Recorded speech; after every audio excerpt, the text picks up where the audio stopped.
Ready, go. Oh, yeah, that's tough. Ready, go. Alrighty, ladies and gents, welcome to an episode here. I'm in isolation at the moment, as are we all, and so we're doing some training.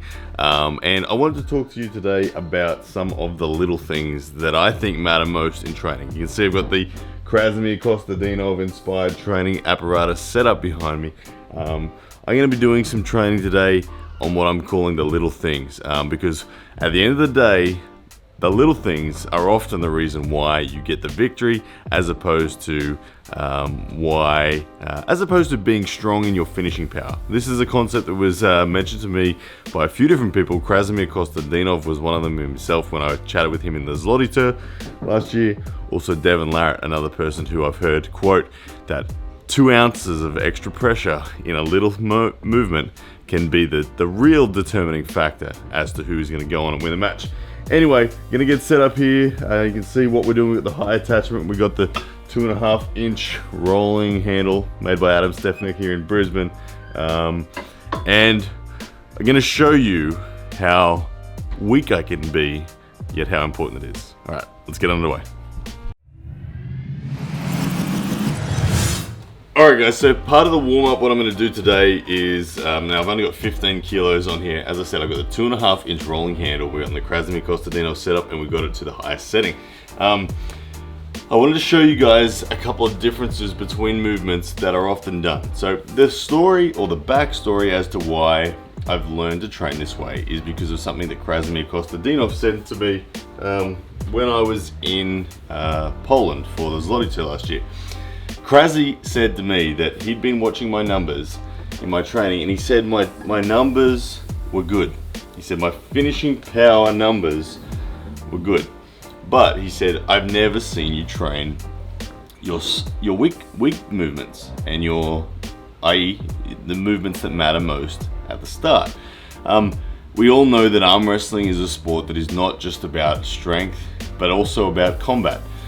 So the ability to win and control the start will often allow you to have access to your full potential finishing power, and it will often deny your opponents access to having access to their full potential finishing power. So the strengths in the little movements often matter most. As I said before, Devin Larratt has also said that 2 ounces of pressure in the little movements can be the difference between a victory and a loss. So right here, we're only at a warm-up weight, but typically, if you saw me in a setup like this, you'd expecting me to, even if I was starting with a straight wrist, getting tight and driving all the way down into my power. Now, when I do that style of training, I know I did this with Jordan the other day and I got up to 75 kilos, and that wasn't my limit. That was starting with a bent wrist, starting fully set, and dragging and adding side pressure right at the bottom. Okay, 75 kilos, I'm not going to get anywhere near that today, and because one of the movements, or the movement that I want to focus on today, is the movement when you are square to the table. Great for a top roller, great for a high hooker, and not so much for a traditional leaning forward hooker. We're on back pressure today, but this pressure here, shoulders are square, and the ability to start with your wrist straight, and the ability to touch your left shoulder. Okay, so really staying high and staying tight. Just trying to touch. Now this movement here, the higher you are and the more you stay square, the weaker you can become. Like, I think realistically with this handle, 30 kilos, maybe 35, 40 kilos is going to be as much as I can handle to actually do that movement. Okay, you really feel it in your shoulder, you feel it in your pec, and it's nowhere near as strong as just getting behind your wrist, dragging and leaning. Okay, but as I was saying, these little movements make a world of difference. To become the arm wrestling match itself, if you are the person with that little movement that is superior in the strength of that little movement, straight away winning that is going to turn your opponent palm up. They are now going to be underneath your hand and wrist. And this is what I love about the high hook. You see me train the high hook, you see me try to get to the point where I'm able to make people pin themselves. this pressure right here, this ability to stay high and keep your pronation up and intact and not let your palm roll under, is what makes people pin themselves most often. High pronation and being able to close this door over here and be protected over here and know that no one can pull you out. Okay, it's a little tiny weak pressure, but it matters a lot. All right, let's put some more weight on and you're gonna see me work it out.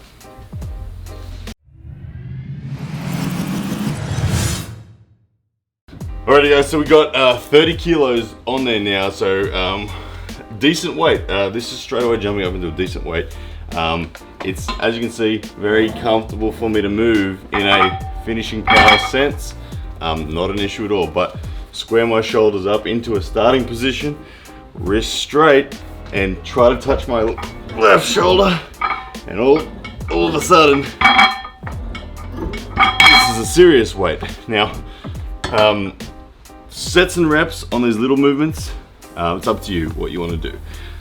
Do you want it to be the same structure that you would use for your major movements? So I don't think you could really do a speed day, max day, 1 rep max day here. These little movements to me feel like something that need to be treated a little more delicately. There's something that could more easily become an injury, but they are something that responds well to what I feel is medium to reasonably heavy weight. So I'm happy to go up to like a 5 rep max. And I don't really count the reps and sets when I'm working in these sorts of ranges of effort. I just love to get on the table, work till I'm sweating, and go from there. So, wrist straight, shoulders squared, don't move, ready, go. Don't move, ready, go. Don't move, ready, go. All right, let's see how my left hand's feeling. You see I'm only doing sets of 3 there. That's just because that's what feels right now. All right, don't move, ready, go. Don't move, ready, go. Don't move, ready, go. Oh, yeah, this is challenging. Don't move, ready, go. Don't move, ready, go. Ready, go. Ready, go. Ready, go. One more, then we'll go up a bit. Ready, go. Ready, go. Ready, go. Alright, you can see there's a fair bit of effort there. Like I said, only 30 kilos.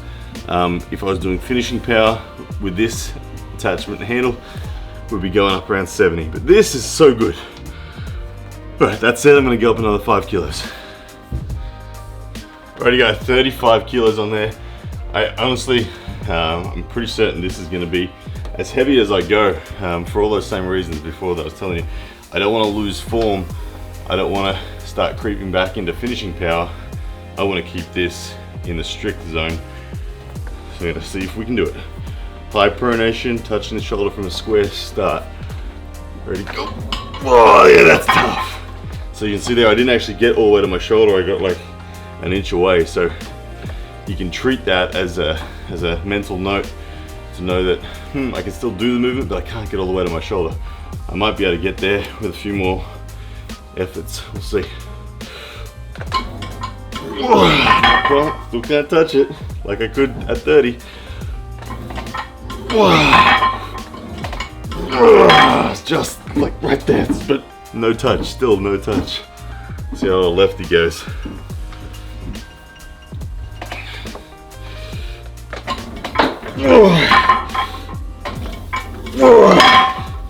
No, weak. But you can see there, guys, how much weaker that is. My experience at Zlotito, as you guys know, I went into the Zlotito last year with great numbers for finishing power. Great numbers. My numbers were on par with Todd Hutchins. I can't. I'm not lying. I can't say anything other than my numbers were on par with Todd Hutchins going into that. But I lost. I clearly lost over there. I didn't get access to those finishing powers at all.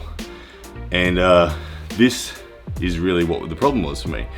that I hadn't completed the picture, I hadn't completed the story and created strong ability to be in the fight when it mattered. So I was ultimately, by people like Vadim Malyanenkov and Oleg Petrenko, I was just beaten without ever being able to access my power. And I was beaten because they had superior strength in the little movements. I don't think you can have one or the other. I think as you climb the ranks of arm wrestling, it's more and more likely that everyone has everything. The higher you get up. When you're lower down, you can win with just great starting strength or great finishing power. But you've got to have the full package. You've got to have finishing power, you've got to have initiation power. And so make sure you program that into your training as well, not just the finishing power, because yeah, like I said, it was the reason why Zloty was not a success for me. It's going to be fascinating to see what the 2020 Zloty, touch wood that we actually get there with Corona and all that sort of stuff, but it's going to be something that I'm looking forward to because I've respected these starting strengths, and I feel when I get to Zloty this time, I'm not gonna arm wrestle the way I did last time. Not at all. I'm just gonna really load up my static strength, and I'm happy to go into a hook where I wasn't trying to go into a hook last time. I don't care for the straps. I'm just gonna, if someone wants to bang here, let's bang there. Anyway, guys, this was just one of the small movements. There are a lot of small movements you can recreate with rolling handles, with soft loops. If you're a hooker, there's inside versions of it. Just recognize, guys, the Devon Larratt theory stands really true in that a couple of ounces of pressure more than your opponent in these initiation pressures can totally deny the opponent's access to their strength. And they may have superior finishing strength, but if you are able to be dominant in the initiation strengths, then we don't even need to find out about who's got better finishing power, because only one person is going to have access to it. Alright guys, short and sweet one. I'm going to do some more training now, but I'm going to cut the video here. And guys, thank you so much for watching. All this isolation stuff, it's kind of good for us arm wrestlers. This sport is made for training at home. And so yeah, keep it going. Jump on the, if you want to see more stuff that I'm doing, jump on the Arm Wrestling Training Ryan Bowen Todd Hutchins Facebook group, and I do some lives in there and all that sort of stuff as well. Anyway, see you guys again soon.